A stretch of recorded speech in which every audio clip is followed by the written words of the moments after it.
Okay, so in the previous video, I talked about continuous chat loop, but that code doesn't have the ability for LLM to remember previous interactions. Now we will try to implement a message history context feature so that the LLM can remember previous interactions in the same chat session. So, message history context refers to the ability of a large language model to remember and utilize previous conversation history when generating responses. This feature enables the model to maintain context across multiple interactions, resulting in more accurate, relevant, and coherent responses. So, the LLM keeps track of past messages from both the user and the model to maintain the flow of the conversation. When the user asks a new question, the model reverts to the previous context to understand the intent behind the question. By using the conversation history, the LLM can avoid repeating information that has already been discussed, providing more focused answers. In case where multiple questions are related, this feature allows the LLM to handle more complex queries step by step while keeping track of the logical progression of the conversation. So, message history context allows the LLM to deliver better responses by keeping track of what has already been discussed, making interactions more responsive and meaningful. Okay, so here I'll show you the basic continuous chat loop from the previous video, so it cannot remember the previous conversation. And let's just run this code.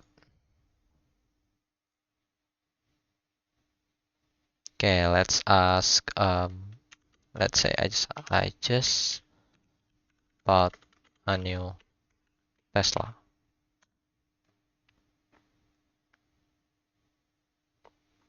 Okay, so it gives the response, exciting, congratulations on your Tesla, and then I ask, how often should I charge it?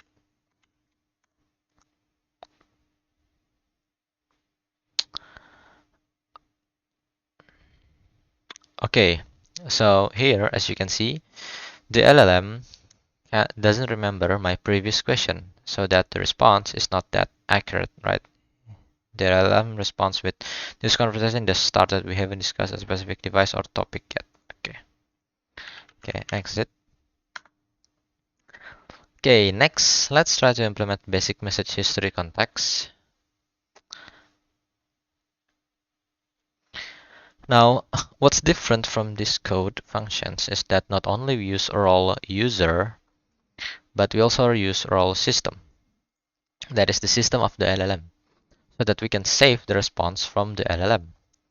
And this chat with LLM conversation, it returns two things. Um, the response from the LLM and the history of the message.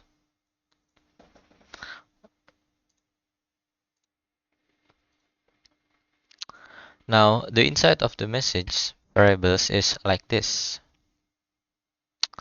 So it contains two role for user and for system. This way, the LLM can remember the interactions from before. And between these two functions, okay, between these two functions, the message history is always there to be updated. So, interactive chat function, we append messages from user. Meanwhile, in chat with LLM conversation, we append messages from LLM. And so from this function, chat with LLM conversation, we get the response for questions that we ask now and the message history. And then we print the response.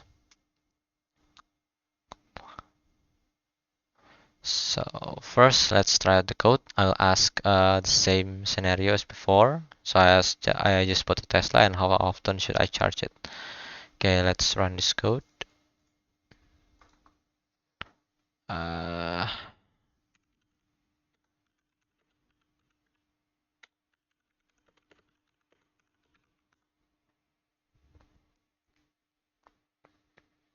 okay, how often should I charge it?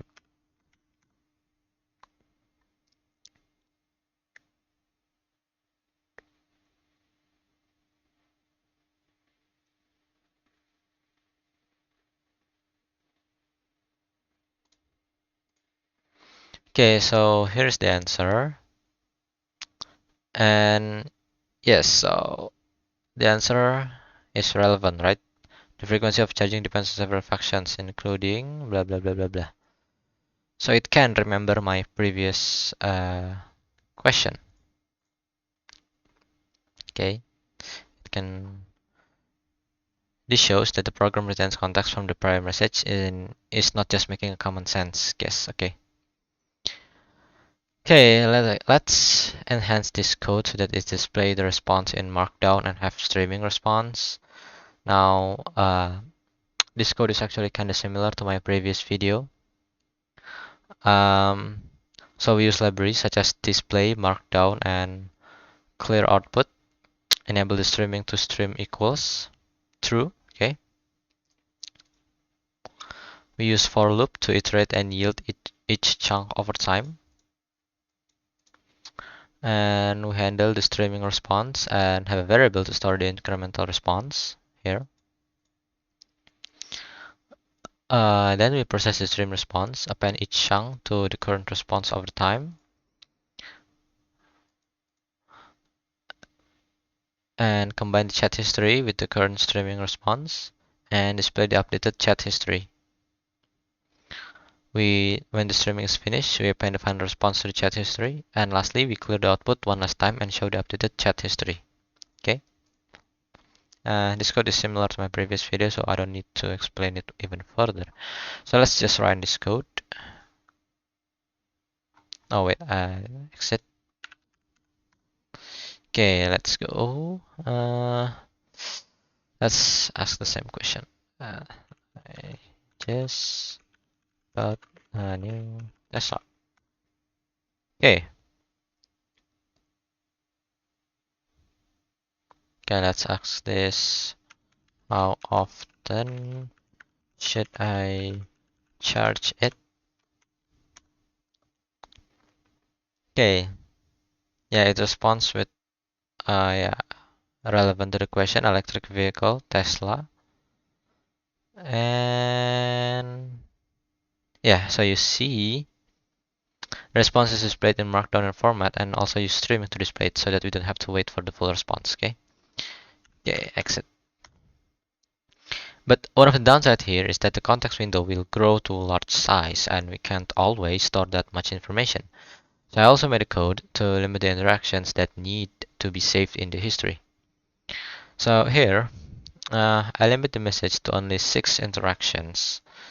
This is actually optional. You don't need to limit the memory of the previous interactions, so long as you get the relevant answers from the LLM. Anyway, here what I did is I created a variable called max history length equals to 6, and it's basically remember the last 6 interactions. For example, after the user input the 4th question and get the 4th LLM response, the LLM remember the question and response from the 2nd, the 3rd, and the 4th user question and LLM response. And next here at the bottom is an if statement to limit the chat history. Okay, so I think that's it for this video, and I hope this video helped you in your early development when using LLM from Ollama. Thank you.